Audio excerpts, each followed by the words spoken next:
Армысыздар қадірлі көрермен, бүгінгі шығарылымда варикоз, тромбоз сынды қан тамырлары аурулары туралы айтатын боламыз. Ол үшін қазір біз нөмірі 1 аурухананың қан тамырлар хирургия бөлімшесіне келдік. Ангиохирург, дәрігер Пернебаев Берік Сейтқазымұлының операциядан шыққанын күттік. Келесі отаға дейін дәрігерден көбіңіздің көкейлеріңізде жүрген сұрақтарға жауап алатын боламыз. Берік Сейтқазымұлы, жұмыс кестеңіздің тығыздығына қарамастан сұхбат беруге келісім бергеніңіз үшін алғыс білдіреміз. Сәлеметсіздер ме? Қош келдіңіздер. Мені көп күтіп қалған боларсыздар. Енді бізде күнделікті осылай операция, консультация, көбінесе қолымыз босамайды. Сыртта осылай науқастарымызды күтіп жүреді. Жаңа сізді күтіп тұрған кезде науқастардың көбі жедел түрде түсетінін көріп қалдық. Көбінесе олар қандай диагнозбен түседі? Біздің бірінші қалалық аурухана осы Астана бойынша Байқоңыр және Алматы райондары бойынша бүкіл жедел науқастарды қабылдаймыз.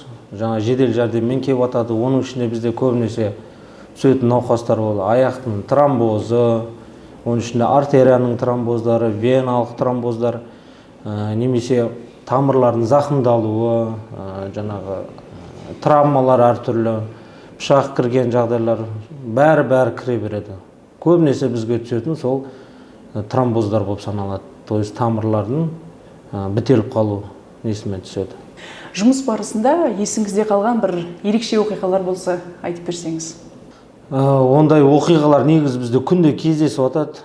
Әр уақытта звондай салу мүмкін, түнгі 3-те болсын, 4-те болсын, тамыр хирургиясы болған екен, ол көп уақыт күтуді күтпейді. То есть қанауы мүмкін тамыр, или тамыр бітеліп қалуы мүмкін, 2-3 сағаттың ішінде тез көмектесу керек. Менде бір қатты өзі жүрегімде, или болмаса есімде қалып қойған бір жағдай бар. Бізде бір науқас аяғын тамырлары бітеліп, 2 аяғын тамырлары мынау кіндік тұсынан бастап аяқтың ұшына шейін бітеліп бір науқас түскен. Өте жағдайы ауыр болды. Ол кезде жаңағы мен өзім енді жұмыс істеп жүрген кезім, тәжірибенің аздығы бар еще. Жаңағы өзімізден үлкен дәрігерлердің бәрі отпускіге кеткен, біреу командировкада жалғыз қалдым. Науқас реанимацияға түседі, аяғы салқын, 2 аяқта. Сонымен не істеймін? Операция қаламыз жедел түрде. 2 аяғының артериялары бітелген. Бірінші сан артериясын полный тазалап шықтық. 2 аяқтында операция ұзақ болды, 4-5 сағатқа созылды. Полностью операция жасап, шығып, аяғы жылынып, жақсы болды деп реанимацияға көшірдік. Келесі күні қарсақ, тағы да аяғы салқын. В общем, сосын сирақ артерияларын тазаладық, сосын аяқтың табан жақтың артерияларын. Сол науқас қатты есімде қалды. Біз оны болды, ештеме істей алмаймыз деп ойлағанбыз, бірақ еңбектің арқасында шығар, или жаңағы табандылықтың арқасында ма 4 операция жасап жүріп, 2 аяғында аман алып қалдық. Сол кезде өзім бір қатты қиналып, сосын артынан қуанғаным бар. Сол есте қалды қатты. Дәрігерлердің дерегінше тромбозға шалдыққандар қатары жыл санап артып келеді. Жалпы олардың қандай да бір белгілері бар ма? Тромбоздың алдын алу үшін мүмкін емдеу тәсілдеріне тоқталсаңыз. Дұрыс айтасыз. Қазір тромбоздық аурулар өте жиі көбейіп бара жатыр. Енді адамдардың өмір сүру әдісі, қазіргі тамақтану әдісі бәрі әсер етеді. Мынау қазір соңғы кездері мынау ковид деген ауру шықты. Соның салдарынан қан қоюланып, тромбоздар өте жиілеп кетті. Өзі тромбоз 2-ге бөлінеді. Веналық тромбоздар, артерияның тромбозы. Венаның тромбоздарын дәрімен емдеуге болады. Ал артериялық тромбоздар оған шұғыл түрде операция істеу керек. Операция мүмкіндігінше ерте жасалыну керек, 2-3 сағатта. Себептеріне келетін болсақ, жаңағы триада Вирхова деген бар бізде. Ол золотой стандарт. Біріншіден тамырдың зақымдалуы, ішіндегі қанның қоюлануы, үшінші, яғни қанның ағуының бәсеңдеуі. Сол 3 триада болған кезде көбінесе тромбоз болады бізде. Соған травмалар әсер етеді, қанның қоюлануы әсер етеді, немесе жаңағыдай травмадан кейін қан кеткеннен кейін тромбоздар болып жатады неше түрлі. әртүрлі көбінесе варикоздардан салдарынан, асқынған салдарында тромбоздар болады. Себептер өте көп. Кейбіреулерде өзі аурулар болады, тромбозға бейім науқастар болады. Атеросклероз ауруы қазір өте бізде жоғары деңгейде тұр. Соның бәрі бізге тромбозға алып келеді.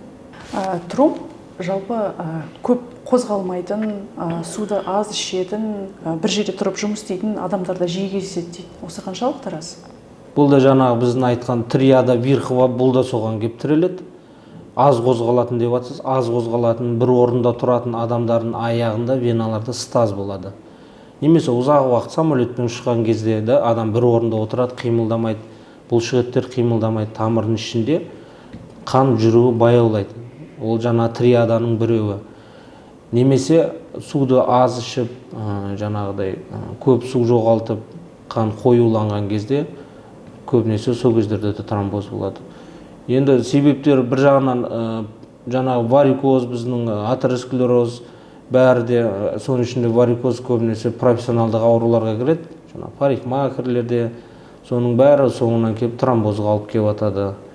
Атеросклероз көбінесе жаңағы темекі шегетін, семіздіктің арқасында пайда болып жатады, немесе тұқым қуалаушылық белгілері болады, холестериннің жоғарылауы, соның бәрі тамырлар бітеле келе соңында тромбозға айналады. Енді екеуі екі түрлі ғой, біреу артериальный тромбоз, біреу венозный тромбоз. Соның ішінде венозный тромбоз, екеуі де өте қауіпті тромбозды дер кезінде емдеген дұрыс болады. Жаңа семіздік туралы айтып өттіңіз ғой, семіздігі бар адамдарда жалпы қандай риск бар? Әлем бойынша ең бірінші орында тұрған жаңағы онкологиялық аурулар дейді, екінші орында тұрған жаңа қан тамыр аурулары. Қан тамыр ауруларының басты себебі ол атеросклероз деген ауру. Жаңағы атеросклероз дегеніміз тамырлардың ішіне майлардың жиналуы. Оған өте бейім адамдардың бірінші болып кіретін ол семіз адамдар. То есть артық салмағы бар кісілерде атеросклероз жиі кездеседі. Бізде көбінесе үш себепті аламыз атеросклероз кезінде. То есть тамырдың ішіне май жиналу. Ол семіздік кезінде, темекі шегетін, көп шегетін кісілерде. Үшінші жағдайда возраст 50-ден асқан, 60-тан асқан кісілерде көбірек бізде атеросклероз кездеседі. Тромбозды емдеу ісінде қай елдердің технологиясы мен әдісі озық саналады? Бізде жалпы алып қарайтын болсақ, медицинада біз көбінесе еуропалық стандартқа бейімделеміз. Кейде болады солтүстік Американың стандарттарына да көбірек қараймыз. Бізде жыл сайын форумдар болып отырады, халықаралық форумдар, өзіміздің Қазақстанның ішінде форумдар, веноздық, артериялық съездері, сосудистік хирургтардың съездері. Сол кездерде бізде көбінесе Корея елдерінен, Түркиядан, Германиядан, Англиядан, бүкіл мемлекеттерден бізге нелер келіп отырады, мықты дәрігерлер, профессорлар. Солармен біз өзіміздің біліктілігімізді арттырып, солармен жаңағы тәжірибемізді бөлісіп, көбінесе солардан сабақ алып отырамыз. Тамырлы хирургияның енді еліміздегі жетістіктеріне тоқталсақ, мәмс жүйесі енгізілгелі не өзгерді елімізде? Тамыр хирургиясы жалпы біздің елімізде ең жас мамандықтардың бірінде болып саналынады. Бірақ қазіргі таңда өте қарқынды түрде дамып келіп жатыр. Қазір бізде шетелде жасалынатын операциялардың почти бүкілі де бізде жасалынады. Артерия бойынша, вена бойынша кейде науқастар шетел асып, Кореяға барып, ақшаларын құртып, қаншама шығындалып жатады. Кейде бізге өзімізге айналып келіп жатады. Сол кезде біз айтамыз, онда барудың қажеті не еді? Өзімізде жаңағы мәмс жүйесі өте қазір жақсы қолға алынған. Жоспарлы түрде, жедел түрде, барлық жағынан мәмс жүйесі арқылы бізге қаралынып емделуге болады. Көбінесе бізде мәмспен жоспарлы түрде науқастар түсіп жатады. Осы мәмс жүйесі енгізілгелі жоспарлы операциялар бізде бір жағынан көбейді. Оларға кедергілер өте азайды. Бұрын бізде жоспар аз болатын. Қазір енді ол мәмс жүйесі болғалы бізде бір жағынан мүмкіншіліктер көбейді. Үлкен операциялар істеуге бәрін жаңағы мәмстің несі жауып отырады. Осы тромбтарды алып, қан айналымын қалыпқа келтіруге ангиограф аппараты керек екен, Осы жайлы толығырақ айтып берсеңіз. ангиограф аппараты ол өте қазіргі современный аппарат, өте бізге көмегі өте көп тиеді. Ангиограф аппаратын басқа қалалармен салыстырғанда бізде Алматыда қазір 5 ангиограф аппараты бар. Мысалы алып қарайтын болсақ, Түркістан облысында бір ғана или екеу ғана болатын болса, басқа облыстарда біздің Алматы, Астанада ангиограф аппараты көп және мүмкіншіліктері жоғары. Соңғы үлгідегі ангиограф аппараттар енді тромбозға қатты көмектеседі деп айта алмаймын, бірақ жаңағы атеросклероз, сахарный диабет кезінде, аяқ артерияларының бітелуі, стеноздары кезінде ангиограф аппаратының өте көмегі көп. Соның ішінде біз тамырлардың ішін баллонный ангиопластика дейді, іштерін кеңейтеміз, ашамыз, стенттер қоямыз. Тек қана тамыр хирургиясында емес, бізде нейрохирургия, кардиохирургия сол аппаратпен жұмыс істейді. Жүрекке стенттер қою, мидың тамырларына стент қою, тамырларын ашу, диагностика, бәрі үшін өте қолайлы. Бізге ең үлкен операция ангиографпен жасалынатын ол құрсақ артериясы дейді, жаңа аорта тамырына стенграфтар қоямыз. Ол өте үлкен операция. Ол біздің Қазақстанда қазір өте қарқынды дамыды. Бұрын бәрі шетелге барып, адамдар шығынды алып жасатып жататын. Қазір Қазақстанда сол операцияны еркін түрде жасалынып жатыр. Соның бәрі ангиографтың осы дамығанның арқасында. МАМС есебінен жасалатын қан тамырлар операциялары қанша тұрады? Жалпы, егер ақылы жасалса, МАМС есебінен азаматтар қанша қаржысын үнемдейді? Тамыр хирургиясында жалпы бізде операциялар өте қымбат тұрады. Басқа жалпы хирургия бойынша салыстырғанда, мысалы, аппендицит бізде 150 мың сондай тұратын болса, бізде қарапайым варикоздың өзі 250 мың жоғары жағында тұрады. Көбінесе бізде ақылы түрде жаңағы частный клиникалар, ақылы клиникаларда жасатып атады. Өте 400-500 мыңға дейін, кейбір операциялар 1 миллион, 1,5 миллионға дейін кетіп қалады. Бізде жаңағы қалалық аурухана мемлекеттік болғасын, бізде жаңағы МАМС жүйесімен науқастар түсіп, жоспарлы түрде емделеді. Оның өзі үлкен көмек науқастар үшін. Оны бәрі де ақылы түрде жасай беруге жағдайы келе бермейді ғой. Сондықтан МАМС жүйесі бізге өте қолайлы.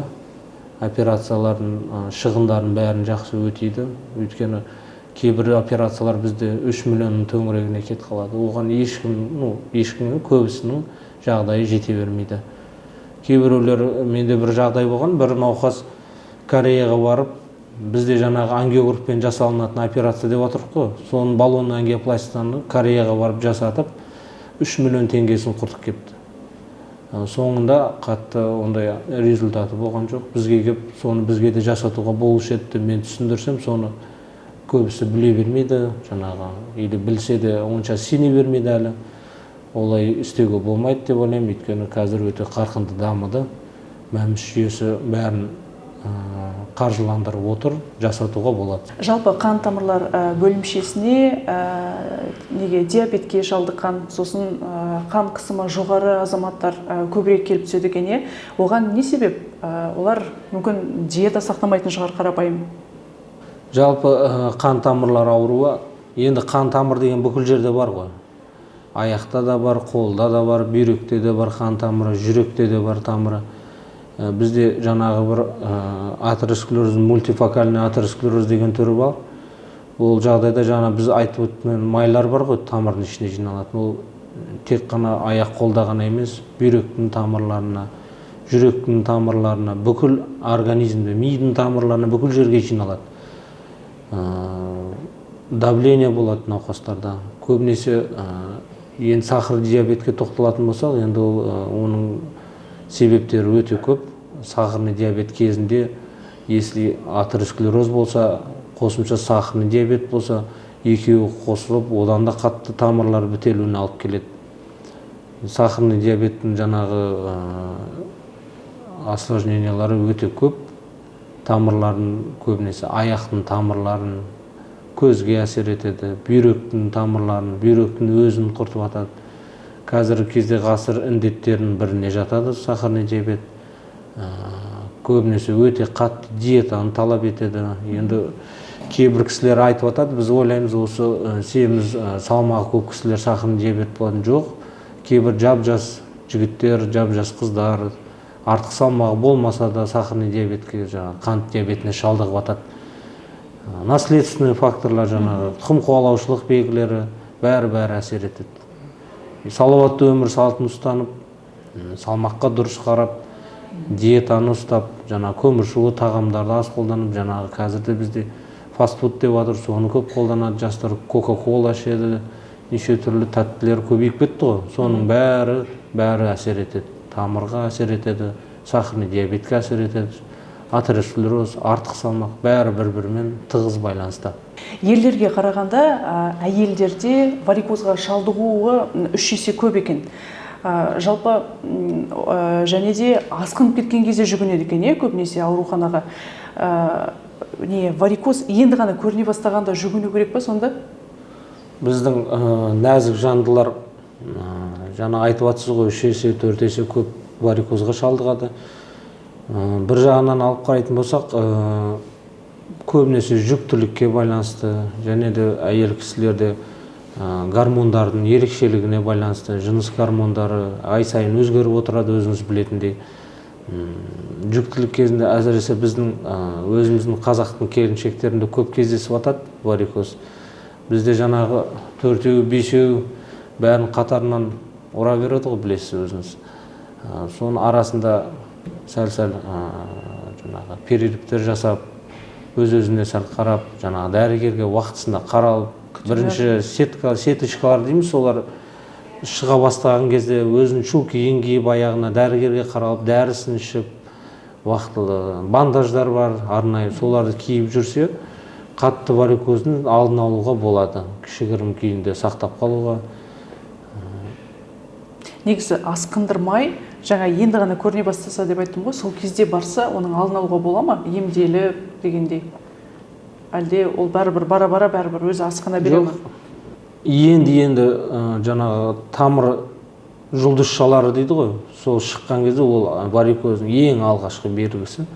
Нагрузка болады, или болмаса көбінесе жүктілік кезінде шығады. Оның егер сол уақыттан бастап чулкиін ішіп, дәрісін, жаңағы көбінесе факторлар ғой, жаңағы нагрузканы азайтып, соның алдын алу шараларын жасаса, оны сол күйінде сақтап қалуға болады. Оны полностью емдеп жібермейміз, бірақ хотя бы сол күйінде сақтап, оны асқындырмай, склеротерапиямен емдеп тастауға, немесе қатты ісік болып 3-ші, 4-ші дәрежелеріне өтіп кетпеуін алдын алуға болады.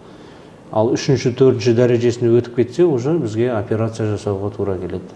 Ал варикозы бар адамдарға не істеуге болмайды? Қандай қарсы көрсеткіштер бар?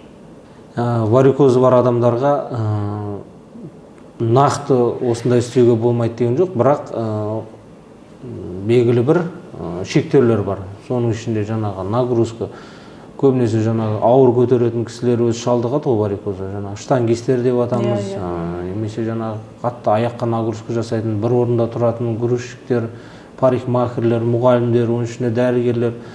Сол нагрузканы азайтқан дұрыс болады. Алдын алу шарасы жаңағы бір орында көп тұрмау, статистика нагрузкалар дейді ғой, ары-бері қозғалып, аяққа арналған арнайы жаттығуларды жасап, сондайлар істеп тұрса, тромбоз ары қарай асқынбауын алдын алуға болады. Сосын тағы бір кері әсерлері, ол жаңағы баня, үлкен кісілер баняға барғанда ыстық, горячий, ыстық процедуралар дейді ғой, парилка, немесе жаңағы балшықпен, ыстық балшықпен емделу, соның бәрі варикозы бар кісілерге қауіптірек, потому что тромб пайда болу мүмкіндігі жоғары. Соны байқаған дұрыс болады. Травмадан байқау керек, если көзге көрінетін қатты варикоздар болса, соғып алудан, жаңағы суықтап қалудан, қатты аяқ тоңдырып алу, жаңағы грипп, сондай аурулар кезінде де қозып кетуі мүмкін, әртүрлі себептер болуы мүмкін. Жалпы қан тамырлары аурулары неше жастағы адамдарда көбірек кездеседі? Әлде ол жас таңдамай ма? Веналық тамырлар, артериялық тамырлар болып бөлінеді ғой. Көбінесе веналық тамырларға жататын бізде тромбоздар, варикоздар, оның ішінде тағы бізде мальформациялар бар, тамырлардың бір-бірімен жабысуы.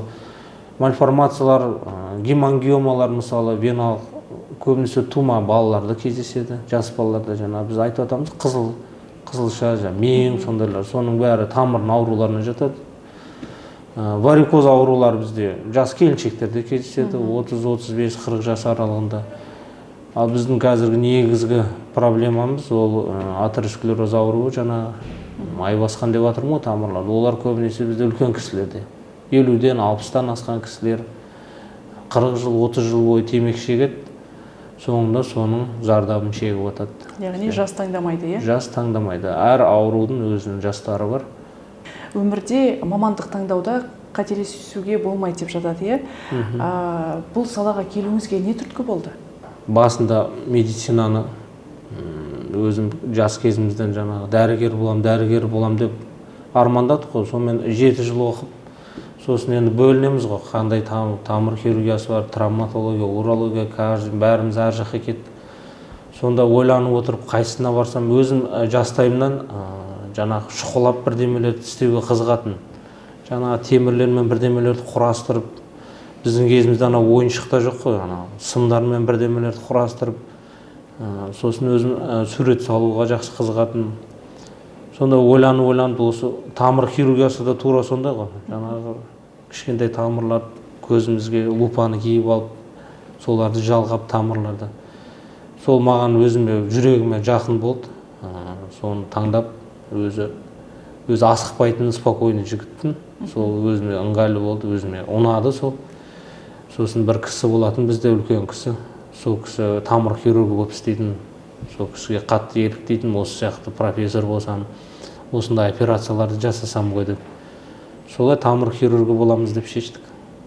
Және соңғы сұрақ, өмірлік ұстанымыңыз қандай? Менің дәрігер ретінде өмірлік ұстанымым, жаңағы орысшадан алған не навреди дейді ғой, ешкімге зиян келтірме дейді. Оның мағынасы өте терең мағынасы. Кейде бір науқас түсіп жатады, мысалы, операция жасау керек. Кейде болады науқас, операция жасамау керек. Өзінің әр уақытысы болады. Жаңағы бізде жас мамандар, тәжірибесі жоқ, дәрігер, хирургтар асығып, ойбай, операция жасау керек, операция қалады. Шешім қабылдап қояды тез. Сонда мен ұстазым айтатын, еш уақытта асықпа, ойлан. Қандай экстренный жағдай болса да, 15 минут, 20 минут ойыңды жинақтап, сосын барып шешім қабылда. Осындай көзге көрінді, осыны жасау керек екен деп жүгіре бермей, бір шешімге келіп, может, ол кісіге операция керек емес шығар. Сондай жағдайда болады. Сол не навреди деген сол әлі есімде. Асықпау керек, бәріне бірден пышақ алып жүгіре бермей, ақылмен операция істеу керек. Берік Сейтқазымұлы, уақыт бөліп сұхбат бергеніңіз үшін алғысымызды айтамыз. Еңбегіңіз жемісті болсын. Жақсы, сау болыңыздар, еңбектеріңіз жемісті болсын. Келіп бізге де көңіл бөлгендеріңіз үшін рахмет.